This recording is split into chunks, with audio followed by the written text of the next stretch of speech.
la mordida y piquetes de artrópodos y de víbora también. Voy a empezar a compartir mi pantalla.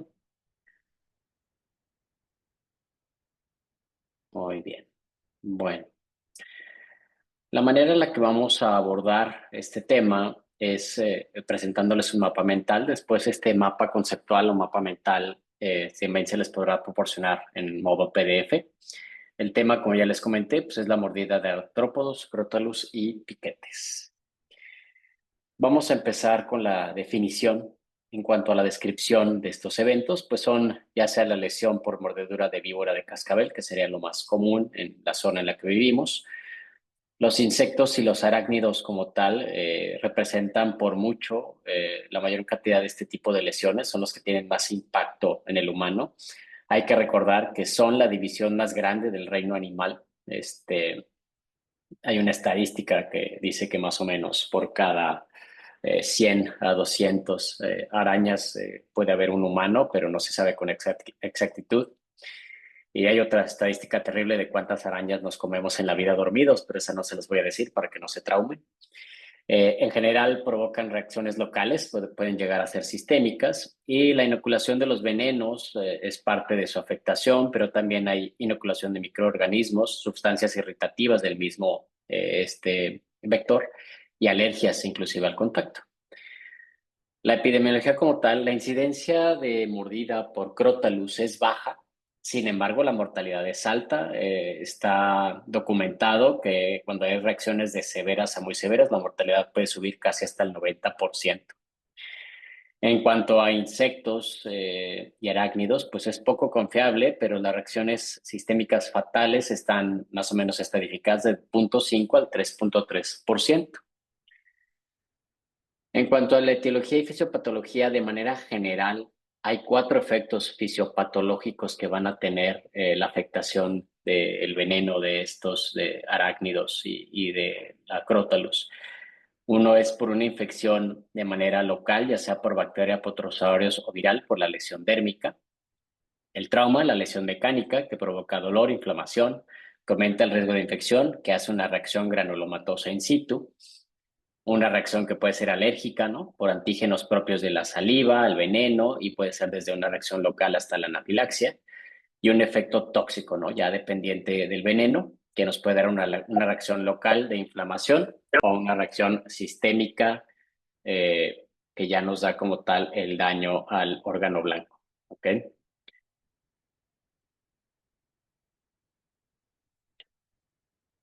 Especies de importancia que vamos a abordar, pues en cuanto a víboras, el Crotalus, tenemos 3 especies.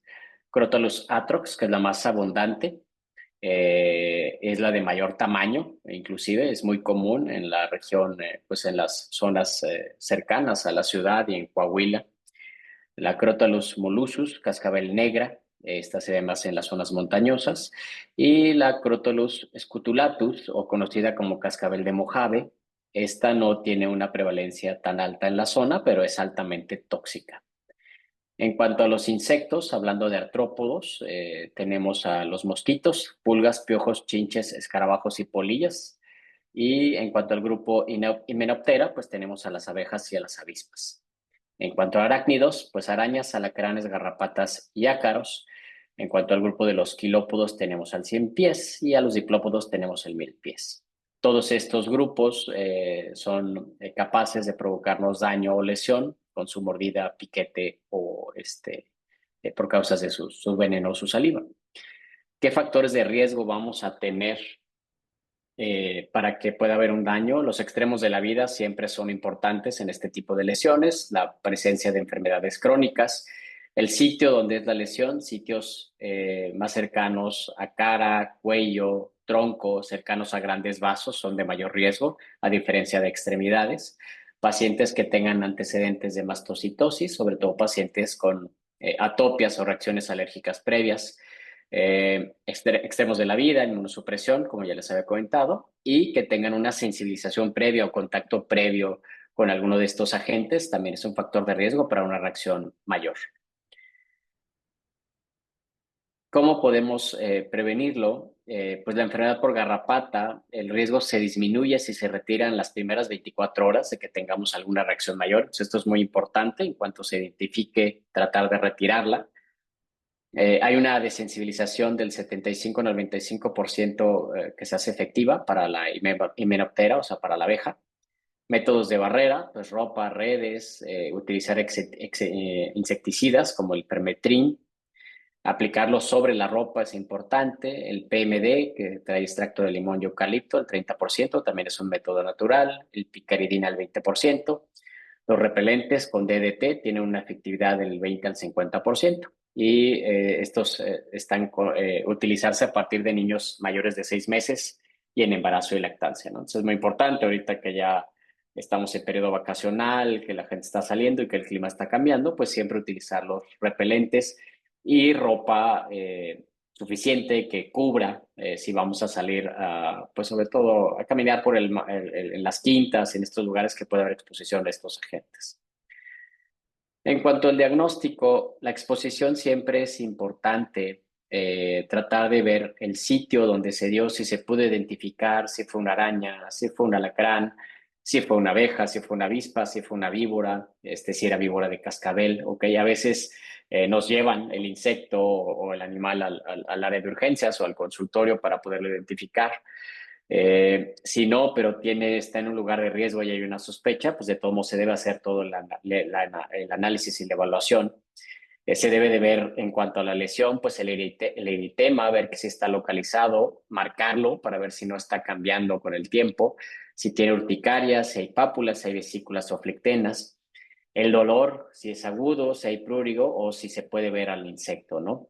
En cuanto al examen físico, siempre es importante ver si podemos ver el aguijón o el colmillo, buscar intencionadamente datos de anafilaxia.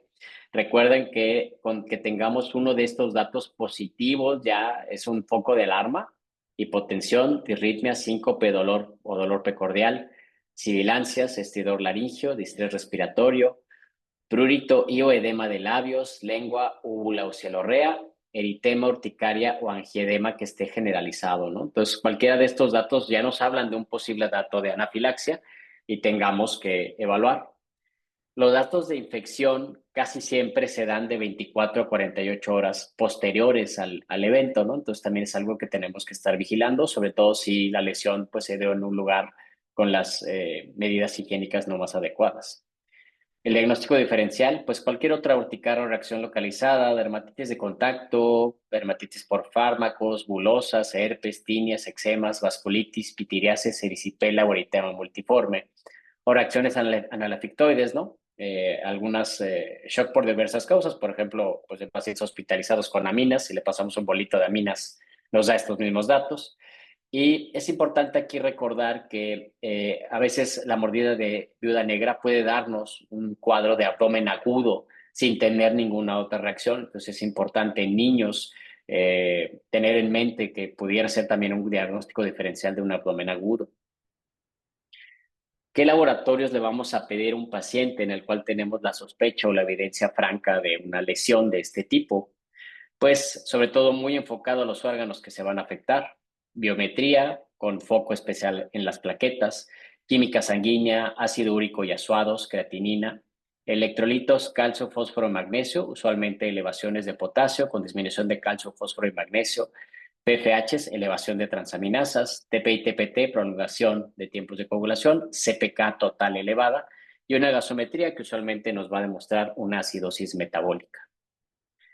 Las enfermedades asociadas a artrópodos, pues ya estas las sabemos, es un repaso muy rápido, pero bueno, mosquitos, ya sabemos: malaria, fiebre amarilla, dengue, West Nile, la encefalitis equina, el chikungunya y Zika, todas estas las hemos tenido en la región, la gran mayoría.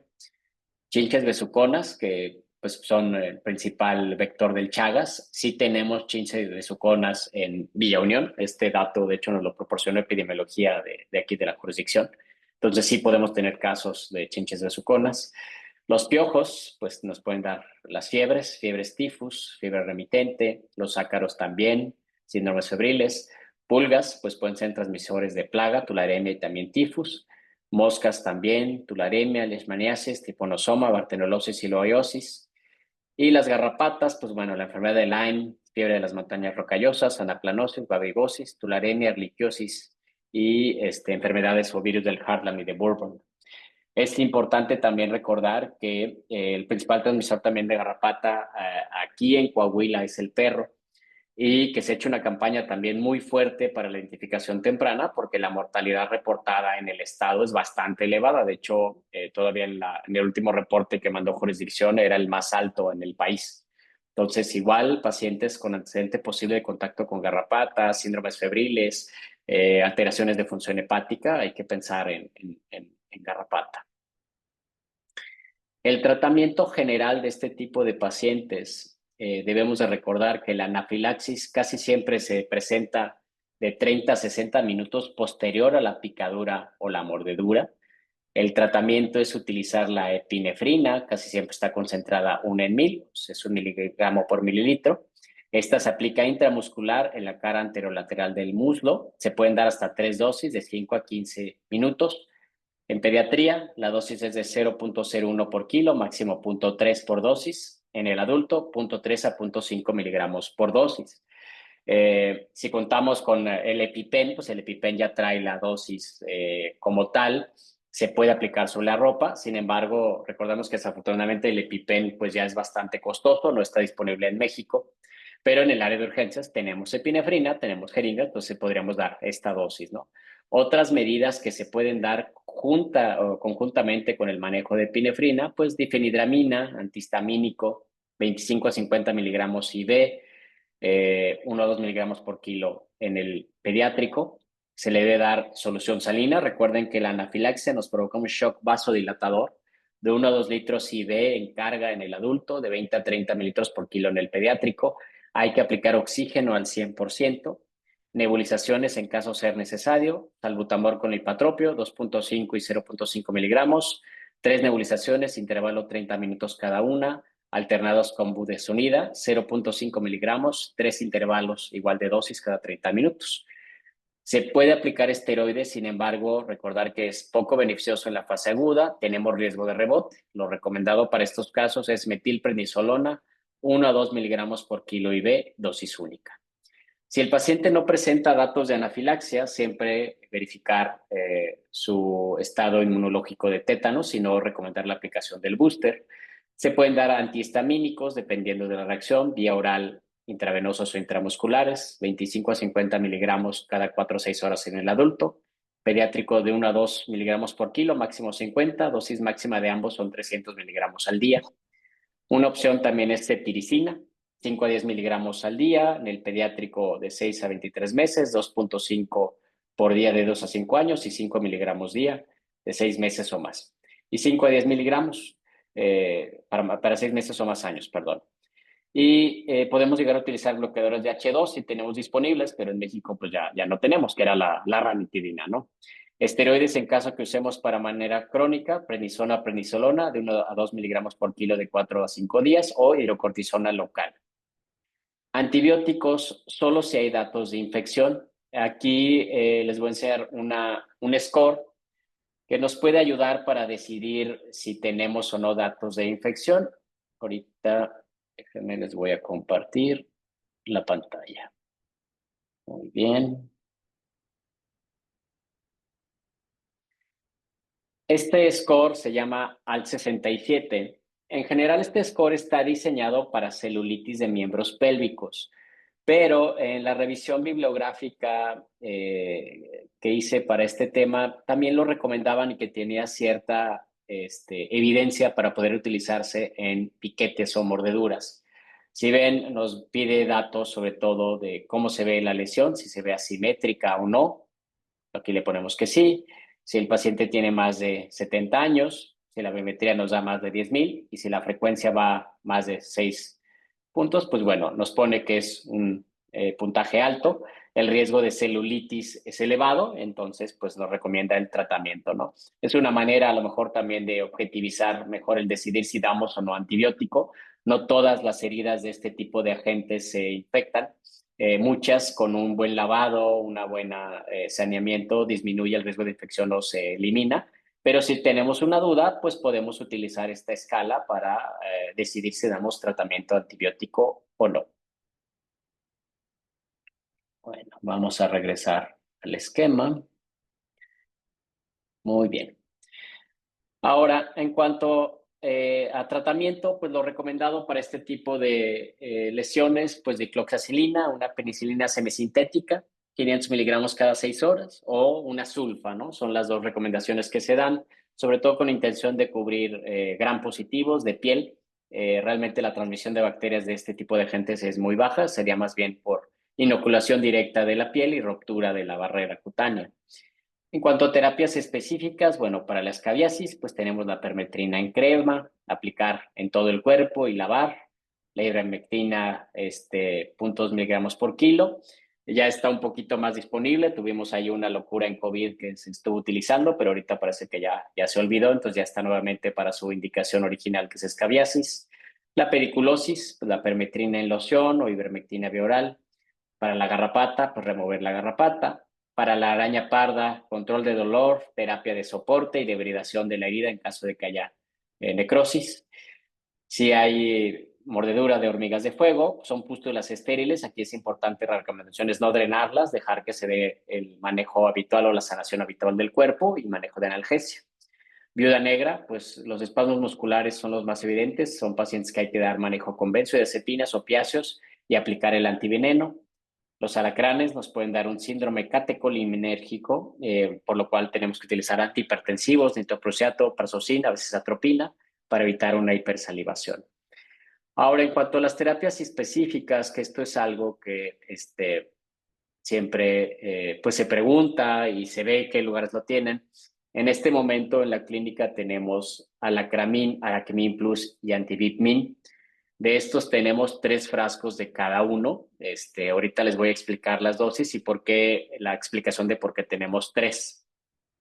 El alacramin, que es para alacrán, se prepara una ámpula de 50 mililitros de solución salina. Se tiene que mover de manera lenta. Estos medicamentos son favoterapéuticos, son proteínas para acabar pronto. Entonces, si la mezclamos de manera fuerte, se va a generar una espuma. Entonces, si se genera esa espuma, ya no sirve, hay que esperar a que se baje la espuma. Entonces, se tiene que hacer una rotación lenta para que el medicamento no genere esta espuma. Para que vean más o menos, ya abrí mi pantalla, tenemos que hacer así el movimiento despacio, ¿vale? Para que no se haga esa espumita. Las dosis depende de la reacción. Es muy importante recordar que dependiendo del fabricante son las dosis de este tipo de medicamentos, no es una dosis estándar, entonces sí cambia. Por ejemplo, en esta ocasión el laboratorio que lo hizo fue Silanes, mucho tiempo fue Birmex, entonces, y antes era otra empresa igual de gobierno que hacía los favoterapéuticos. Entonces, sí tenemos que verificar la recomendación directa de dosis del fabricante. Para la reacción leve, dolor in situ, parestesia local o prurito nasal, recomiendan un frasco. Esta dosis es igual en niños que en adultos. Reacción moderada, ellos la estadifican como lo leve más cialorrea, parestesias generalizadas, dolor abdominal, precordial o disnea. Para menos de 15 años, 2 frascos. Mayores de 15 años, un solo frasco. Y para reacción severa, pues datos de moderado, más sensación de cuerpo extraño en la garganta, que sienten cabellos, nistagmus, convulsión, vómito incoercible, ataxia, ceguera, edema agudo pulmonar o priapismo. Menores de 15 años, 3 frascos. Mayores de 15 años, 2 frascos. Para el aracmin, que es para cualquier tipo de araña, estos favoterapéuticos se recomiendan en general. Están muy enfocados en viuda negra, el de aracmin, pero viene especificado que puede darse con cualquier tipo de araña que empecemos a ver que haya reacciones. Igual se prepara una ámpula de 50 mililitros, una ámpula de 50 mililitros de salina, igual mezcla lenta, movimiento rotatorio, pasar en 30 minutos. La dosis para una reacción leve, si es un dolor en el sitio de la mordedura, dolor lumbar o abdomen, celorrea, astenia o hiperreflexia, un frasco. Si es una reacción moderada, o sea, de leve más disnea, lagrimeo, espasmo muscular, cefaleo, priapismo, menores de 15 años, 2 frascos. Mayores de 15 años puede ser de 1 a 2 frascos. Para la reacción severa, es lo moderado, más delirio, trismus, confusión, retención urinaria, arritmias o broncoespasmo. Para menores de 15 años son 3 frascos y mayores de 15 años pueden ser de 2 a 3 frascos la dosis. Si ven, pues tenemos dosis completas para alacramín y aracmín, que es lo más común, es lo más que se ve, desde reacción leve hasta reacción severa, tanto para pacientes adultos como pediátricos. Ahora, el antivitmin tiene dos efectos. Tiene un efecto antiofídico, o sea, es general para cualquier tipo de serpiente. Y tiene antiviperino, tiene los dos favoterapéuticos, que es específico para Crotalus. Entonces, nos sirve en general para cualquier serpiente, ¿no? Pero tiene también la parte específica para cascabel. Se prepara una ámpula en 250 de salina, igual se debe de mezclar de manera lenta, con movimientos rotatorios y pasar en 30 minutos. Si tenemos un grado 0, tenemos una mordedura reciente, hay huellas de colmillos y nada más hay dolor local, únicamente observamos, ¿ok? Si tenemos grado 1, que es leve, mordedura reciente, huellas de colmillos, hay hemorragia en el sitio de la mordedura, hay dolor y hay un edema de menos de 10 centímetros. En el adulto, la dosis inicial es de 3 a 5 frascos, dosis de sostén de 5 frascos. En el niño, dosis inicial de 6 a 10 frascos y dosis de sostén de 5 frascos. Si tenemos grado 2, moderado, es grado 1 más edema de más de 10 centímetros en la zona afectada, náusea, vómito, flictenas, CPK, creatinina, TP y TPT elevados, plaquetas bajas. En el adulto son 6 de 10 frascos, la dosis de sostén es de 5 frascos. En los niños, dosis inicial 15 frascos y dosis de sostén 5 frascos. Si tenemos un grado severo, grado 2 más necrosis tisular en sitio de mordedura, dolor abdominal, bulas, oliguria, hemorragia, alteraciones de laboratorios, obviamente. En adultos, dosis inicial de 11 a 15, dosis de sostén de 6 a 8 frascos. En niños, dosis inicial de 20 a 30 frascos, dosis de sostén de 10 a 15 frascos. Grado 4, muy severo, es el grado 3 más shock, disfunción orgánica y coma. En adultos, 16 o más frascos, sostén 8 o más frascos. En niños, 31 o más frascos, dosis de sostén 16 o más frascos. Cabe mencionar que la recomendación aquí del sostén es que se tiene que mantener las dosis de sostén hasta que veamos mejoría clínica y de los datos de laboratorio. En el caso del antivitmin, como ven las dosis, sobre todo ya cuando nos saltamos de leve a moderado y de allá severo, pues las dosis de carga y de sostén son muy elevadas. Aquí es muy importante enfatizar que si tenemos uno de estos casos de grave, el favoterapéutico no es el único tratamiento que tenemos que hacerle al paciente, es el apoyo de todo el sostén. Y en la realidad es que muchos de estos pacientes tienen mortalidad alta y lo que tenemos que hacer ya es una plasmaféresis para tratar de limpiar el efecto del veneno, ¿ok? Hasta el momento, pues en los 8 años que llevo yo aquí en la ciudad, no nos ha tocado afortunadamente una reacción severa, muy severa. Posiblemente nos tocará, pero son pacientes que tienen que ingresarse a terapia intensiva y dar todo el apoyo, no pensar o depender que es únicamente el manejo depende del antiveneno. Eso es lo que a veces llega a suceder. Y también es importante recordar que si no damos las dosis completas, pues tampoco nos sirve, ¿no? El darle una dosis, por ejemplo,